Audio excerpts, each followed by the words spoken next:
欢迎收看关键时刻。今天有一个画面震撼了全世界，中国出大事了。你看到这是他们的四川的红旗桥，没有想到，才刚弄完，都11个月，短短的一瞬间断了，毁了，整个烟雾都被拍了起来。大家想说，这个不是才刚完成的桥没多久吗？怎么会突然坏了呢？原来这背后指的是什么？这背后指的是中国的贪腐问题。这个工程有可能就是所谓的豆腐渣工程，就是这个豆腐渣工程燃起了习近平的火。从2012年到2024年，原来中共的纪检监察人已经对超过620万人进行处分，而且一个人他贪多少钱？他平均竟然贪了1.65亿的人民币。我们给大家简单算一个数学问题：如果今天贪官多达620万人，加上每个人贪走1.65亿人民币的话，总共金额是新台币4449兆，这是一个天文数字。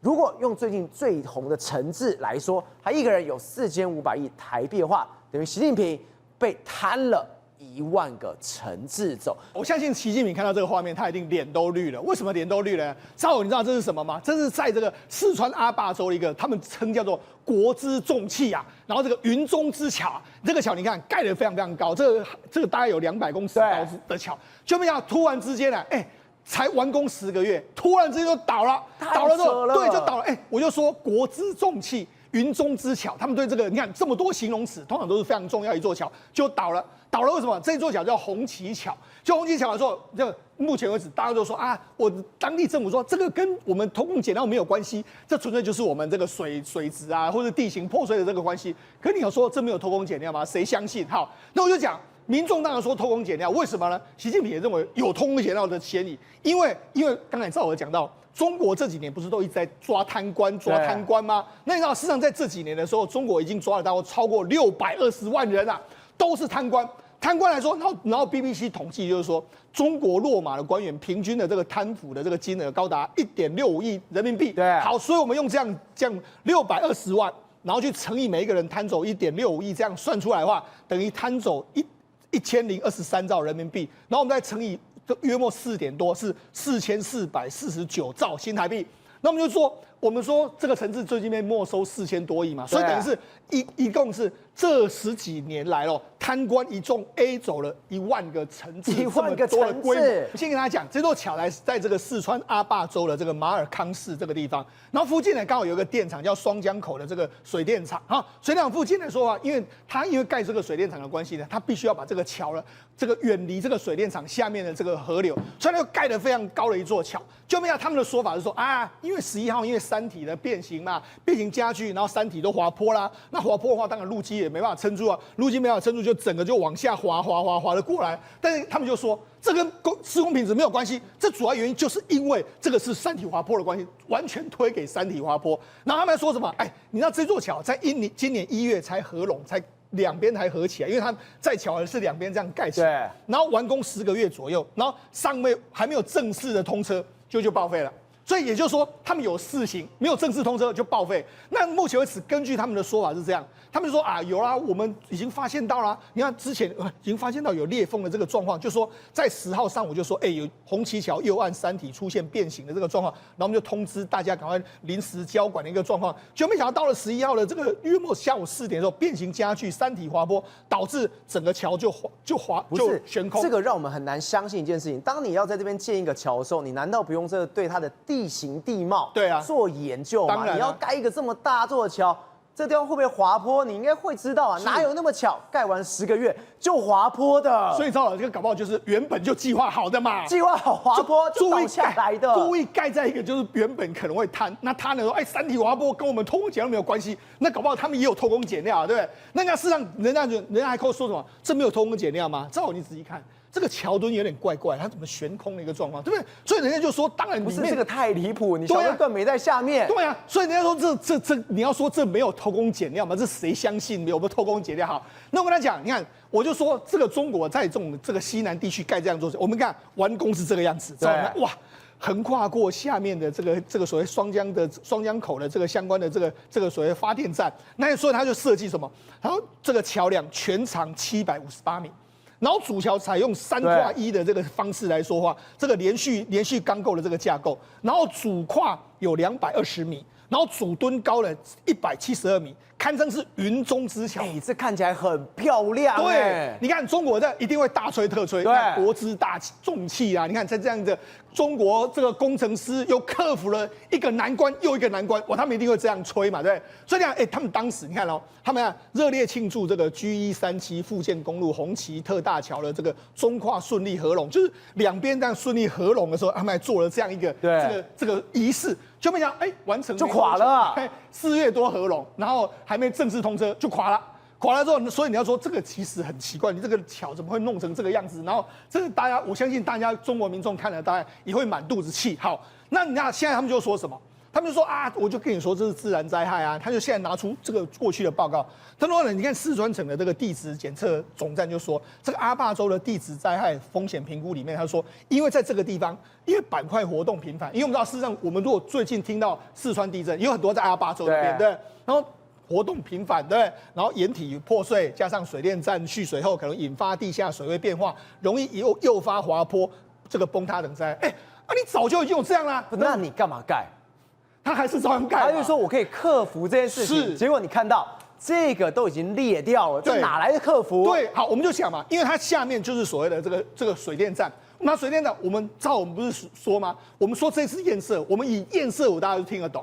验色舞你看是不是改变周边的这个地形地理？对，那所以他也会嘛，那就说，他一开始盖的时候他不知道这样，他反正现在都完全推给说，那时候这个报告是这样，但你盖的时候不知道吗？我就说它会让什么周边的这个泥土都会含水量会高，含水量高的话，本来就有可能，他说是什么？好像泡软的这个蛋糕，就是你压在中的这个所谓地基上去，它还是会滑，所以就是这样啊，对不对？然后工程设计有问题啊，他说什么？你有没有建设什么这个边坡的防护啊？我们刚才看到。照你看到它这个边坡，你会觉得好像没有做什么防护啊？你看这个好像没什么防护啊，完全没有。你至少这边有防护，对不对？如果你有防护，把这个边坡稳固了，或许你这个桥能撑得住。你说你桥墩这样悬空，那你在山体一滑，不要说一滑坡，搞不好地震它就垮了嘛。那我为什么要盖成这个样子呢？照你主要是这样，因为它这边有盖一个这个所谓发电站，他们这个发电站叫双江口的这个发电站，他说是什么？是中国“14·5”计划的一个重点项目。我们现在中国要这个发电，所以他就说我们这个坝高有315米，是全世界最高的大坝。然后这个总容积量有这个200万千瓦，然后总容量是29亿立方米，然后年可以发电大概47亿度，可以帮助下游很多电啊。这个堪称这个所谓双江口的水电站是什么？大国重器不一样哦，大国重器这个字眼你就知道说，这一定是赞的啦哈。然后又说我们现在开始启动所谓双江口的这个蓄水之后，因为原本它的水位是没那么高，但是因为双江口开始蓄水之后，它的这个原本的水位就被往上抬升。那被往上抬升了之后呢，我跟他讲啊，它原本呢这个里面来说，这边是有一条公路的，这条公路就是317的这个公路，它不是叫317福建公路吗？好，原本是这样子，原本它公路是在下面。它不是要通过这边的，但是因为它现在下面是水电站，它要蓄水之后那怎么办？造了怎么办？我要把它往上抬高嘛，把它往上，所以它是后来把它往上抬高，对，所以就必须要盖出这个云中之桥，然后总投资是28.36亿人民币，然后从今呢这个安装费就有23.55亿人民币这样一个状况，我就讲。这个地方本来就很多地震，那很多地震来说，这个断层带密集啊，然后又位在所谓古老的崩塌堆的这个状况啊，然后施工又破坏了原本的地质啊，然后蓄水上升又增加了这个滑坡的风险，最后引发整个桥梁崩断。好，造了，所以这个所谓317的这个改线工程是不是毁了？对，全部都完蛋了。那你这个桥要重新盖啊，不然你这个过去的所有的这个建设完全都打水漂啊。所以大家就说。他说：“山体滑坡，所以现在大家不相信了，怎么会整个评估成这个样子？你还说这是什么云中之桥？那怎么会搞成这样？那你要说，那只有这一座桥出现问题吗？当然不是。你看最近大家说什么？有一个沿江高速公路，沿江高速说什么？它现在其实里面呢在做一些相关的这个工程，就按工程来说发生这个安全的事故，就里面来说突然出现一个崩塌的这个状况，大家想说。”哎，你这个工程不是才刚开始做吗？那怎么会出现这样一个状况？不是，这画面也太扯，才刚做，然后你就对啊，挖坏了。我隧道要把它做好，哎，就没有隧道巩固工程都没做，你整个就坏掉。那这到底出什么问题？可能你这个地址没有探勘完毕，或是说你根本就随便乱挖，反正我就挖，我为了要求快，我就这样搞。好，那你要只有这个一件事吗？这也在四川。那我们看一下阿坝州的这个大桥黄岐大桥也在四川，那这也在四川。那这是什么？这是发生在青海。青海什么地方呢？他就说什么？这个叫什么？尖扎黄河特大桥。你看，又是个特大桥。那这个特大桥是在这个四川这个地方，然后因为它要跨过这个河流，所以这是全世界跨度最大。他说跨度最大的双线铁路连续的钢航的拱桥。你看这个，你一听就觉得它很威，就碎耶呢。对，就碎耶，就没想到呢，又塌了。做没多久之后呢，在这个之前的时候呢，它突然发生什么？施工的时候呢，出现什么？这个因为它是用钢绳的意外，结果没想到断裂。断裂之后，整个呢，因为你要这个用钢绳把它拉住嘛，那钢绳拉不住的时候，就整个断裂。断裂之后，就整个桥就崩塌。这如果我们看到画面，当时桥上还有非常多人在施工，他们就掉到下面去。掉到下面去的时候，就造成10个人死亡，4个人失联。为什么我们会说这些桥、这些公共设施可能跟贪腐是有关系？我们刚刚看那个红旗桥，现在毁了怎么办？再来盖啊！对啊，没错。所以我要再花钱下去啊，我又可以再赚一笔啊。这个不也是一样吗？2年花了4.3亿人民币的尖扎黄河特大桥，对，也出事了。他要不要继续盖下去？当然要盖啊，因为它是世界跨度最大的，中国面子不能丢啊。对啊。但是谁赚饱了？中间这些人营造这些人赚翻了。他们讲，那只有发生在这个西南部啊，你说这个四川偏远的地方啊，青海这样的地方啊就没有啊。他们还有发生在什么广东啊？在广东这个下荣高速公路，我们在23年的不是发生这样一件事吗？对，这人家要赶回家乡的时候，就没想到当时的时候，突然之间你看也是山体滑坡。又是山体滑坡，然后因为他们就说，因为当时雨下太大啊，然后山体滑坡之后，你看这个冲下来之后，就导致他们这些桥，这是直接断掉的，对，直接桥体就崩塌嘛，崩塌之后就完全就这样溃掉的一个状况。所以当时来说，人家就说这个也完工没多久，你怎么出现这样一个状况呢？就没多久的时候，你看又有一个，这是在这个所谓4月23号的时候，他又说什么，在中国北京顺义区有一个叫潮白河的这个大桥，就被他突然之间，不明原因就起火。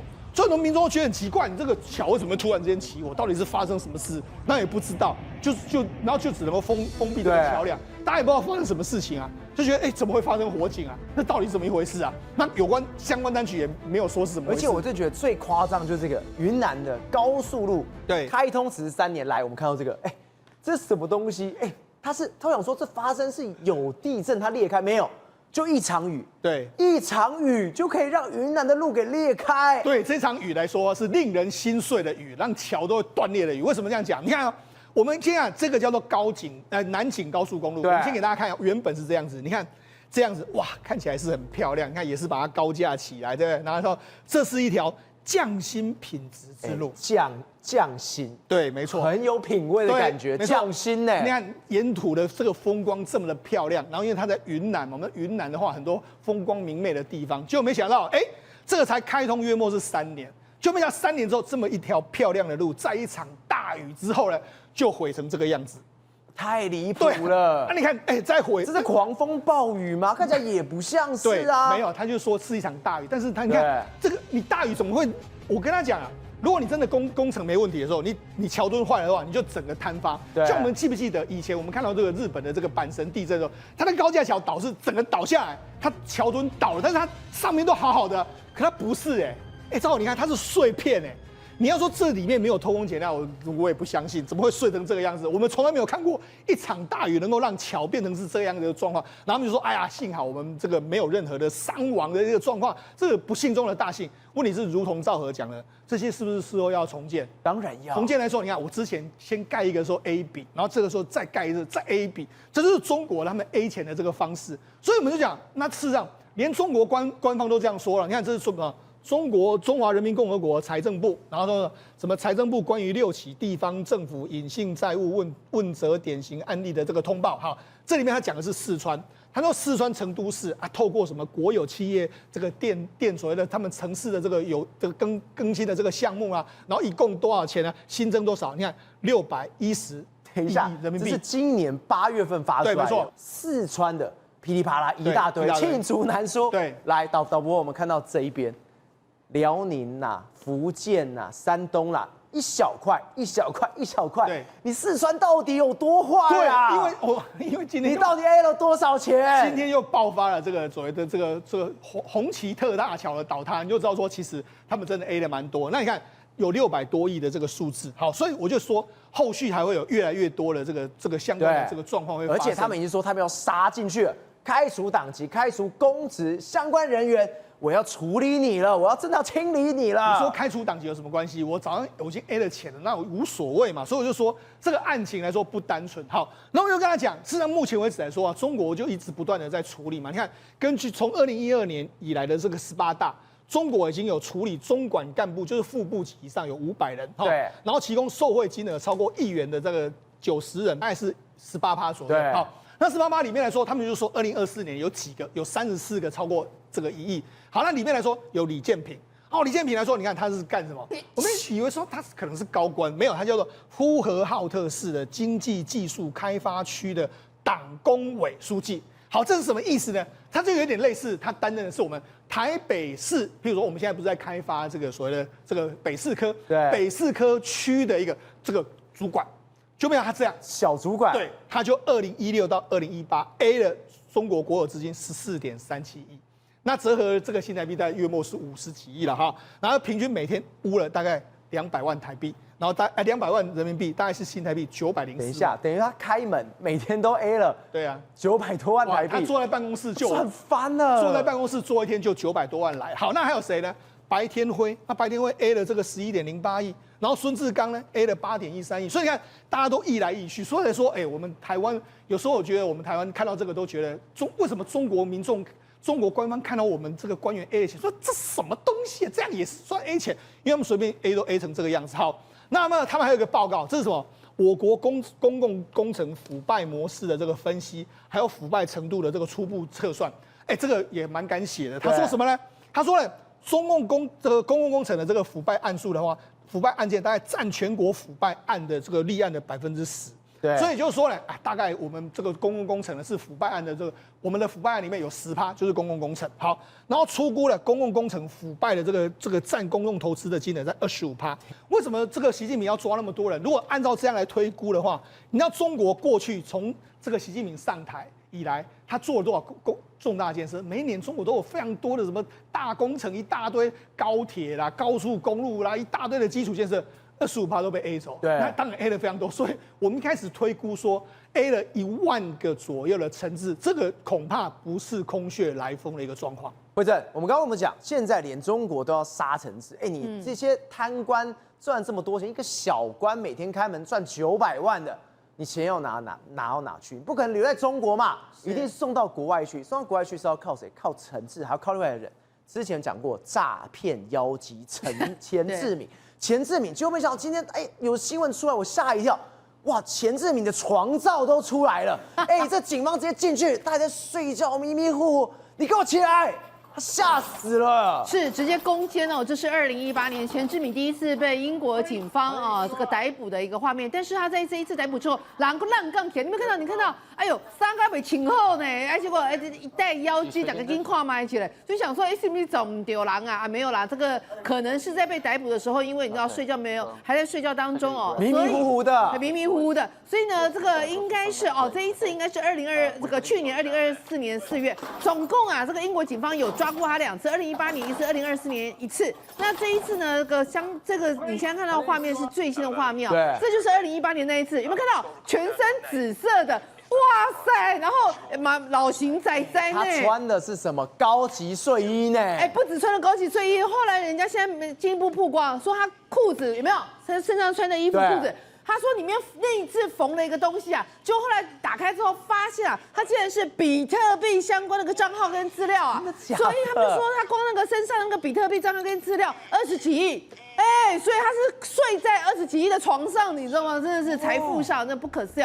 不过你有没有发现，人家去攻坚他，去搜索他、逮捕他，老型仔仔，难怪人家就是说这个一代妖姬、财富女神哦，真的是见过大场面。对，你看这你知道什么吗？刚一整叠全部都是英镑，他在那个这时候那个挖到的时候啦，他就宰利收嘛，反正对我来讲太有钱了吧？谁真在家里放这么多英镑啦？是，这真的是英镑，还有其他的相关的资料，就非常非常有钱哦。那人家想说，你怎么会有钱成这样哦？那当然，主要现在才被人家发现说，这个就是当年在2014跟2017年的时候，他进行一个蓝天绿地的一个天格瑞电子公司的诈骗案，这样有相关的。那他很厉害哦，他其实从2016年他们那个被抓到2017年他开始逃跑，他先从东南亚跑，后来呢，这个持着2018年左右持着一个叫做圣克里斯多福吉尼维斯联邦的护照，然后弄一个假名等一下，你刚刚讲的是什么？那是台湾的邦交国。再来一次，圣克里斯多福吉尼维斯联邦，这是台湾邦交国吗？台湾邦交国。是啊，我都还不知道。他后来进到那个伦敦之后，哇塞，你刚刚看到画面有没有？开着车到处去旅游，而在欧盟整个27个国家这边非常开心，任他玩。而且你知道吗？他出入都是买珠宝干嘛的？到瑞士豪买和那个梵克雅宝的珠宝，还有两个那个名表，都2个名表大概也是上千万台币哦。就是那个奢华的生活，让你没有办法想象哦。那他们就说他真的非常厉害，他可以在伦敦这个国家逃跑了几年，逃了6、7年了，而且还住那么好，吃那么好，带那么好，玩的这么好。他们说他总共有3个窝藏地点，一个在那个 York 这边，另外呢2个地点都在Scotland， 在苏格兰一个地方在高地，另外一个比较靠近 Glasgow。然后呢，你知道他非常厉害，他本来一度是要拿着大概快10亿的台币去买这个伦敦的豪宅，就是因为这样子被伦敦警察盯上。后来2018年那一次有逮到他，可是后来之后，你现在看到这个，后来就开始到处流窜，这些都是他去租来的，你知道吗？1个月租金多少吗？1.7万英镑，很可怕，一个月就70万台币。对他来讲，都是羞夸得起小钱而已，所以你就知道，而且他到哪里都有人帮他打点，他聘雇了好几个也不知道为什么刚好都是男性，的帮他安排一些住宿一些的，甚至有一个台湾人跟他据说是他共犯。35岁到40岁，结果在2024年11月的时候从英国出境。比如说，这样讲真的，你看这照片，他这个护照上的照片，你说一代妖姬，妖姬可以啦，差不多，但是跟现在就有一点差距哦。不知道是不是在逃亡的时候，可能身心俱疲，看起来气色比较差一点哦。这个是他当年2014、2017年的时候，这风华正茂的时候的一个状况哦。那后来你知道，他说他跟他所有帮过他的人，他们都有签一个协定，什么协定呢？你来帮我1个月大概多少钱？可是你绝对不可以用小米、OPPO 跟华为的手机，违规者要罚这个3万英镑给我。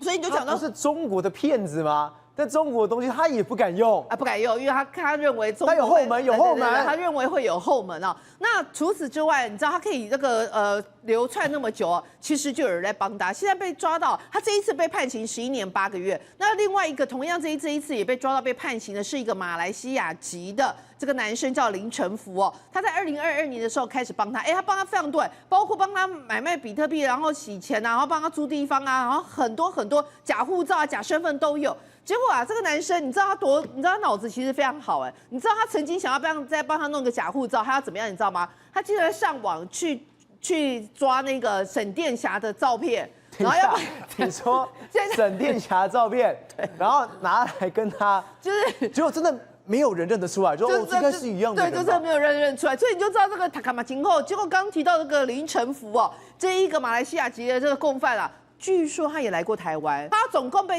破获的比特币有6万多枚现在也吓死也是80亿美金起跳，所以人家就说这个刚刚提到他真的非常厉害，因为他从2017年之后就开始浪杠，现在有人在讲是不是有人在掩护你？比如说2016年的8月份的时候，你的同伙哦，这个吴小龙，他在辽宁的时候就被抓了。那他被抓了一个情况之下，你在那个时间点你也还在中国，为什么你竟然就可以一路南奔，然后投到东南亚，然后再辗转来到的这个英国去？人家就说是不是就是因为有公安已经买通2017年？这很可怕的事情。我们都知道陈志有中国国安部跟公安部罩着，对，就没想到钱志明也是，人家的规格可能没有那么高，但是怎么讲？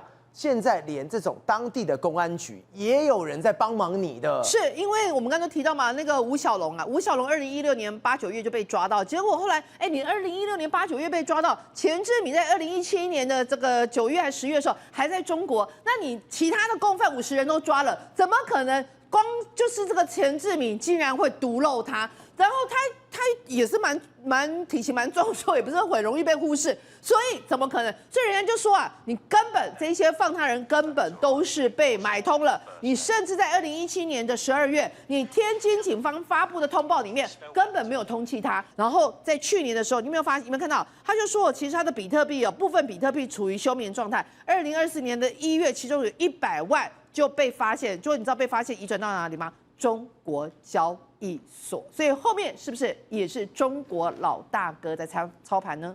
这么我们刚刚看到，诈骗妖姬钱志明竟然英国给那一段画面，竟然什么？他穿睡衣，结果没想到里面不仅有比特币的相关的资讯，在衣服里面有这么一大叠的钞票，但是什么？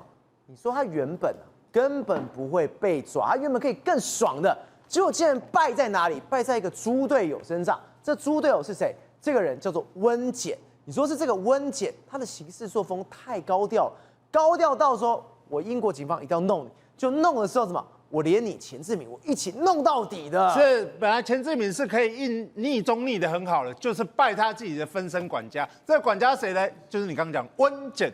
温检她其实出生在中国的一个工人家庭，结果她后来因为嫁给一个英国老公，然后在英国生了小孩，但是呢，因为没有处得很好，后来离婚。离婚之后呢，这个温检你知道吗？她自己带着小孩子在英国工作，含辛茹苦带着小朋友长大。你知道温检这个时候在逮的时候，还在钱志明旁边，你看那画面，他躲在旁边，他还在他旁边哦。来，但原本温检住的地方是什么？你现在看到这个地方是刚刚慧珍姐讲的，1个月70万元的豪宅。你知道温检原本住在这个中国餐厅外卖店的楼下地下室啊？真的假的？一年收入你知道多少哦？6000英镑，代表24万年，一年24万哦。结果有一天，他在 WeChat 上看到一个征才广告，说这个月入可以3万什么英镑，原本是年入这个6000英镑，现在变月入3万英镑。我当然也要去做啊，去不去？去啊！结果应征才知道，就是他，就是这个钱志明企业掏给了好，你知道他这个钱志明当场就给了他4万，你知道加就是取得他的信任，加冕他这样。然后呢，熊厚球你是这样，这个温姓女子呢，她的工作就2个，第一个工作就是帮这个前女把钱从交易所拿出来换成现金，然后去买房子、买不动产、买珠宝。第二个工作就是花钱呐，所以他就一直很挥霍嘛，在这个周游列国，然后买不动产那你知道他们2个还曾经去什么杜拜啊，去什么伦敦什么地方都买但是有个地方谁不去你知道吗？钱不去，前女不去，意大利。你想一下，为什么他不去意大利？为什么？因为意大利跟中国有逃犯移交的协定，所以他知道这个地方不能去，所以前女很聪明呐可是后来4期为什么败露，你知道吗？因为这个温也伤过摇摆，一直买厝，你怎样？有一届2018年的时候，他花了台币14亿元去买现在图上的这一个豪宅，买2间，这是其中1间来这个有游泳池了，14亿啦结果就触动了英国政府的预警机制。预警机制出来之后，这个警察就觉得怪，就把他列为高风险对象，你知道？所以你知道吗？警察原本只锁定谁？温呐，结果去弄温引到一弄类门怕开，就发现除了温以外，还有你刚刚讲的床照钱志明，他也是躺在床上。所以钱志明他觉得莫名其妙。对，这是温的对这个房子是注册在温下面，对，没错。结果警察去抓温，对钱这边莫名其妙我也被抓了，对，所以警察这两下两个人关系匪浅，丢个护照扣起来之后就锁定他，对不对？然后还把他们这个房间搜索了一遍，有查到一个电子钱包、冷钱包。好，冷钱包你知道破解多久？3年了，暴力破解啊，跟陈志集团一样。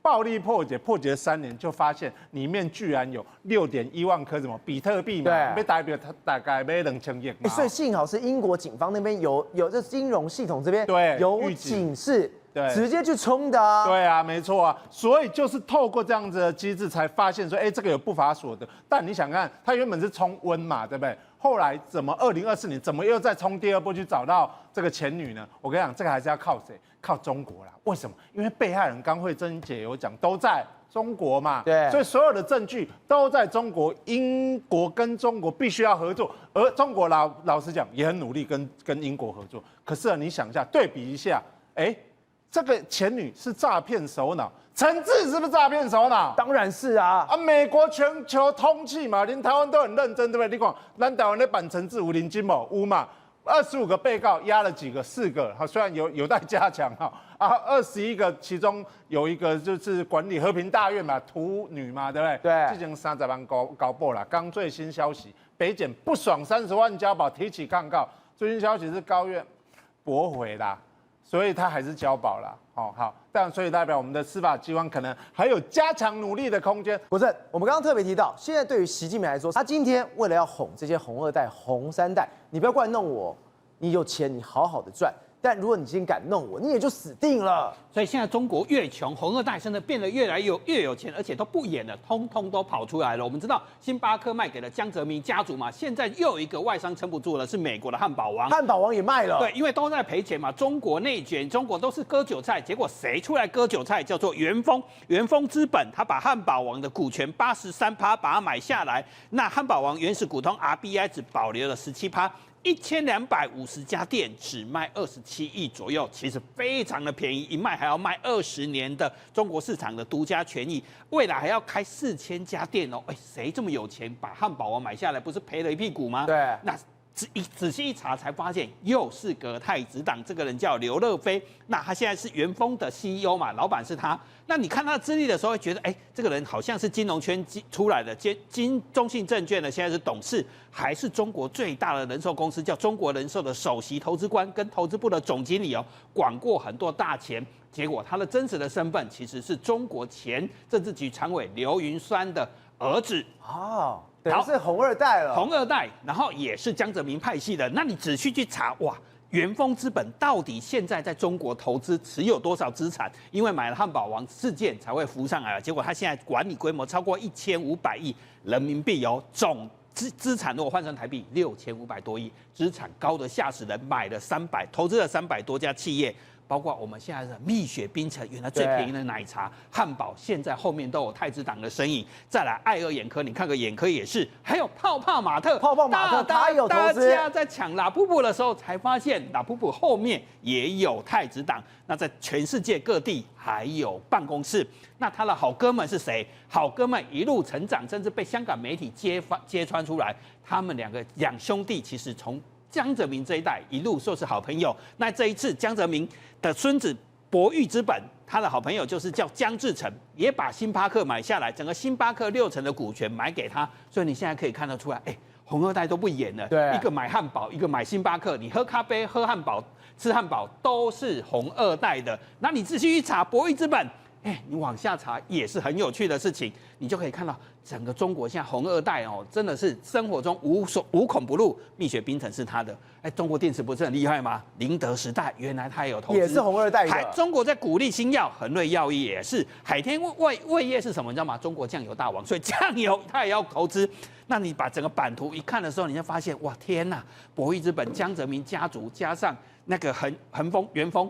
哇，整个中国真的很多都是，包括所谓的蜜雪冰城啦，连吃个猪肉啦，喝个牛奶啦，买个酱油啦，买个饮料也是他们。跨非常多，有地产、科技、金融、消费、物流、运输。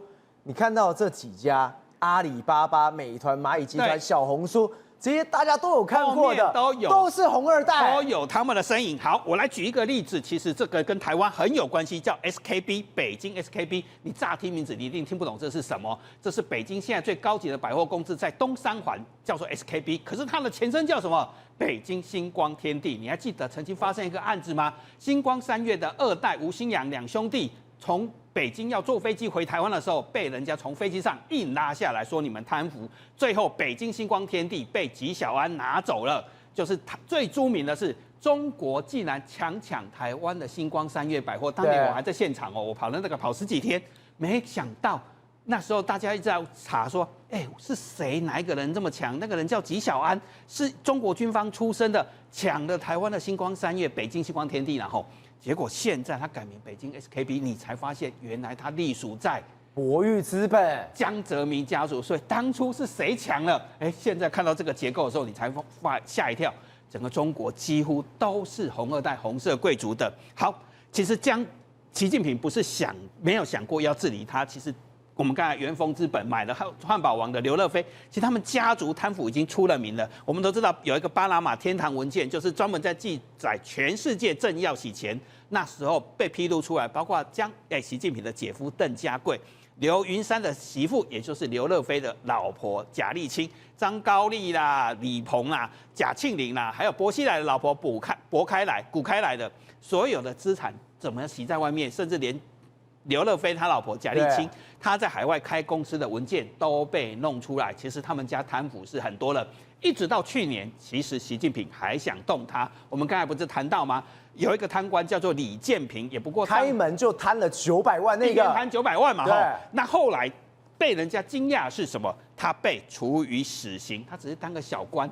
那他是谁？你知道吗？他其实真正的背景是，他就是刘云山，被人家说是刘云山的白手套。其实他一路升官都是靠着刘云山啊。刘云山他从哪里起家了？其实从的是内蒙古，所以一个内蒙古官员被抓，其实他后面代表的是什么？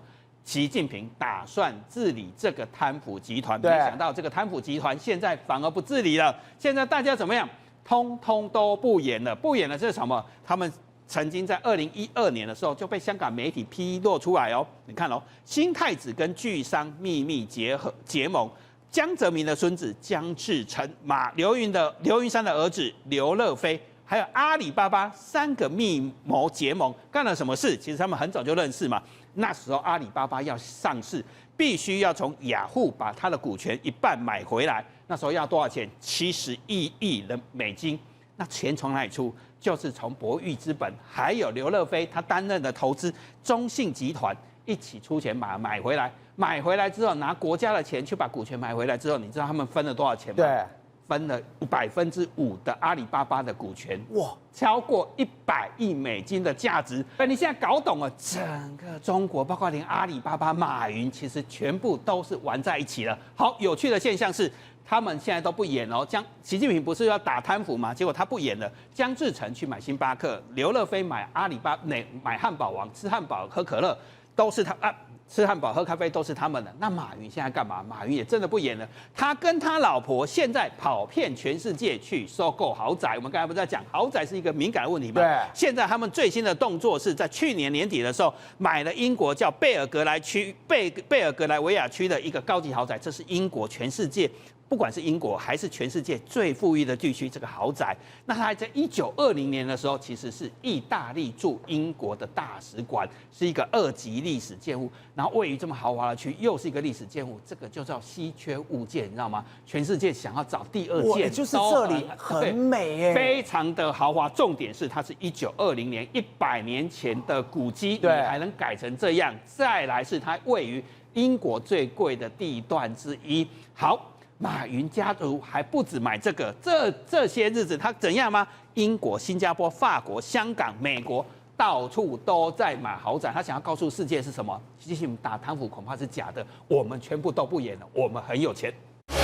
宏观取材，厘清真相，犀利精准，深入剖析，时刻掌握关键，新闻时事不漏接。老时段，新气象，我是钟浩和，关键时刻2.0，全新出击。